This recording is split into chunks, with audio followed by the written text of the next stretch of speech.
যবে থেকে প্রশাসন পুনর্বাসন দিয়েছে তবে থেকে কোনো আয় নেই। আমার কাছে আর টাকা পয়সা কিচ্ছু নেই, সংসার কিভাবে চালাবো, সব ভেসে যাচ্ছে।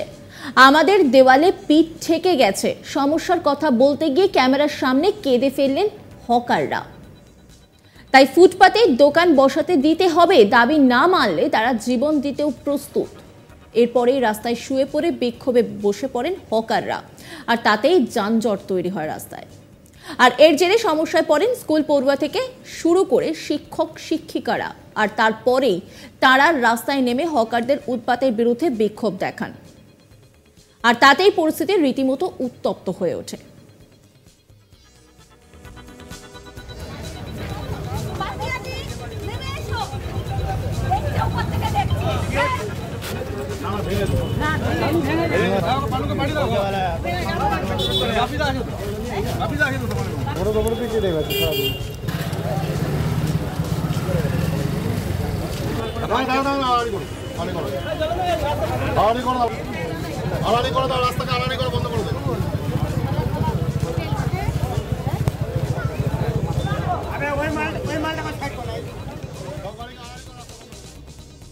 চক ডাস্টার হাতে যারা রোজ ছাত্রছাত্রীদের শিক্ষাদান করেন তারাই নামলেন আন্দোলনে।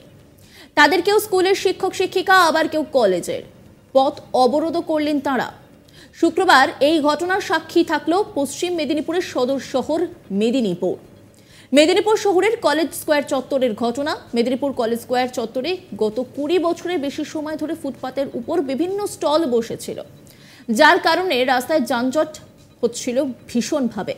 ক্রমেই সেই স্টলের সংখ্যা বাড়তে দেখে প্রশাসনের পক্ষ থেকে ফুটপাত দখল উচ্ছেদের সিদ্ধান্ত নিয়েছিল। প্রায় 70 জনের মতো বিভিন্ন স্টলের হকারকে সেখান থেকে একটু দূরে পুনর্বাসনের ব্যবস্থা করে সরিয়ে দেওয়া হয়। কয়েক সপ্তাহ সেখানে বসার পর শুক্রবার সকাল থেকে হকাররা সেখান থেকে পুনরায় সরে চলে আসে ফুটপাতে। তাদের দাবি, পুনর্বাসন নিয়ে যে স্থানে বসানো হয়েছে সেই জায়গায় আমাদের লোকসান হচ্ছে, আমাদের ফুটপাতেই থাকতে দিতে হবে।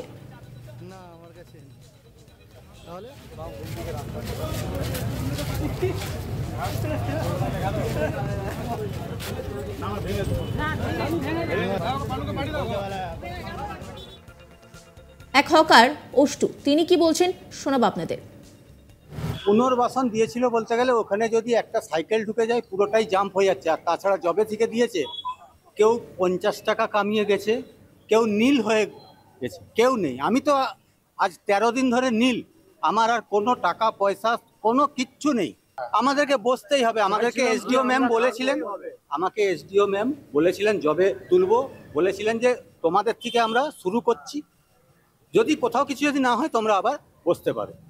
আমরা এতদিন ধরে আমরা চেয়ারম্যানের কাছে গেলাম, এসডিওর কাছে গেলাম, সব জায়গায় আমরা হাতে পায়ে ধরে আমরা মানে যা যা করণীয় আমরা করেছি। এবার আমাদের তো সংসার আছে, এতগুলো ফ্যামিলি সব তো ভেসে যাচ্ছে। কেউ যদি বাড়িতে গেলাম বলে 10টা টাকা দিয়ে, তো কোথায় দেবো আমরা, না কোথা থেকে দেবো আমরা? এবার আপনারাই বিচার করুন যে আমরা থাকবো না থাকবো নি। আমাদের আর দেওয়ালে পিঠ থেকে গেছে। আমরা একের পর এক দোকানকে পুনরায় সেখানে বসাতে দেখে মেদিনীপুর কলেজের অধ্যাপক অধ্যাপিকারা সেখানে রাস্তার ওপর অবরোধ করে প্রতিবাদ শুরু করেন।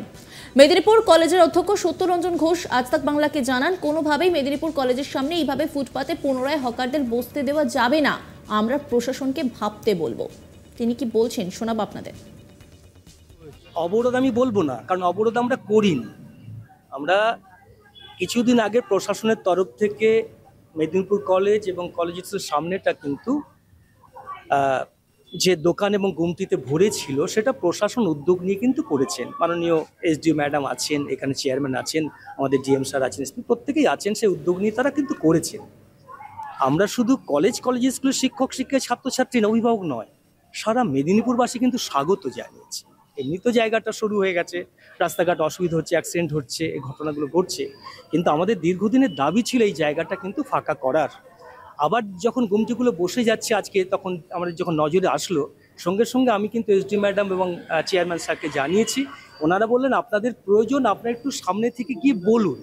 সেই কাজটা করেছি। ইতিমধ্যেই কলেজের স্কুলের মাননীয় প্রধান শিক্ষিকা এবং তার মাননীয় শিক্ষক শিক্ষিকাদের নিয়ে আমার প্রিন্সিপাল রুম এলেন একসঙ্গে আমরা সকলেই বেরিয়ে আমরা ওনাদের সঙ্গে কথা বলার সুযোগ পেয়েছি। ওনারা বলছেন আমাদের পুনর্বাসনের ব্যবস্থা করা হয়েছে, কিন্তু আমরা সেই মতো চলছে না।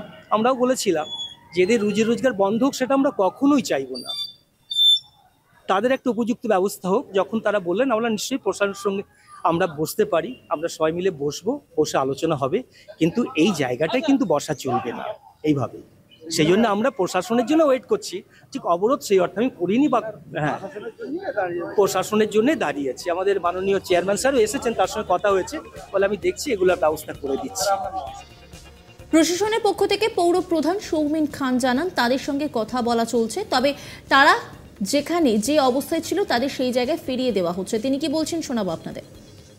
এখন যেখানে যে অবস্থায় ছিল তাদেরকে সেই জায়গায় ফিরিয়ে দিতে বলা হয়েছে। মানে যে কটা দোকান কলেজের সামনে বসেছিল সেগুলো তাদেরকে আবার সেই জায়গায় নিয়ে যেতে আমাদেরকে নির্দেশ দিয়েছেন। আমরা সেই কাজটাই করছি। তারপরে এসডিও ম্যাডাম আলোচনা করে সবাইকে সিদ্ধান্ত জানাবেন। এই নিয়ে একটি রিপোর্ট তুলে ধরেছেন আমার কলিগ, দেখাবো আপনাদের। হকার উচ্ছেদ ও পুনর্বাসন নিয়ে রীতিমতো নাটকীয় পরিস্থিতি পশ্চিম মেদিনীপুরের মেদিনীপুর শহরের মেদিনীপুর কলেজ স্কোয়ার চত্বরে। বৃষ্টির মধ্যেই একদিকে বসে রয়েছে মেদিনীপুর শহরের কলেজ স্কোয়ারে থাকা হকাররা, যাদের পুনর্বাসনের ব্যবস্থা করে তাদেরকে সরিয়ে দেওয়া হয়েছিল। তারা বসে রয়েছে, উল্টো দিকে রয়েছে মেদিনীপুর কলেজের অধ্যক্ষ এবং অধ্যাপকগণ। আমি উল্লেখ করা যায়, পশ্চিম মেদিনীপুরের মেদিনীপুর কলেজ স্কোয়ার চত্বরে গত কয়েকদিন আগে এই যে রাস্তা, সেই রাস্তার ডান দিকে বিভিন্ন ফুটপাতের উপরে যে সমস্ত হকাররা স্টল নিয়ে বসেছিলেন তাদের তুলে দেওয়া হয়, অর্থাৎ পুনর্বাসন দিয়ে সরিয়ে দেওয়া হয়। তাদের এখান থেকে 100 মিটার দূরে বাঁদিকে একটি স্থানে বসানো হয়েছিল, কিন্তু তারা সেখানে ব্যবসা ভালো হচ্ছে না বলে, কয়েকদিন বসার পর ব্যবসা ভালো হচ্ছে না এই দাবি করে সেখান থেকে তাদের গুমটি আজকে সকাল থেকেই তুলে নিয়ে এসে পুনরায় আগের যে সমস্ত জায়গা ছিল সেখানে বসিয়ে দেওয়া হয়। এবং এর ফলে তাদের দাবি, যেখানে পুনর্বাসন দিয়ে সরানো হয়েছে সেখানে তাদের ব্যবসা ভালো হচ্ছে না, তারা লোকসান হচ্ছে, তাই তারা পুনরায় ফুটপাতেই বসবেন এবং তারা কোনোভাবেই সরবেন না।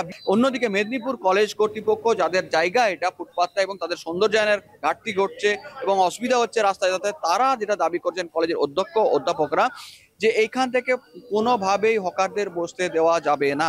তারা এই দাবি করে পাল্টা অবরোধ শুরু করেন। দেখতে পাচ্ছেন যেখানে অধ্যক্ষ অধ্যাপক সবাই রয়েছেন মেদিনীপুর কলেজের, তারা অবরোধ শুরু করেছেন। সারাদিন অবরোধের পর বৃষ্টিতে ভিজে এখানে তারা অবরোধ করছেন। অন্যদিকে আমার পেছনে আমার ক্যামেরাম্যান মকবুল হোসেনকে দেখানোর চেষ্টা করবো যে হকাররা বসে রয়েছেন আমরণ অনশনে।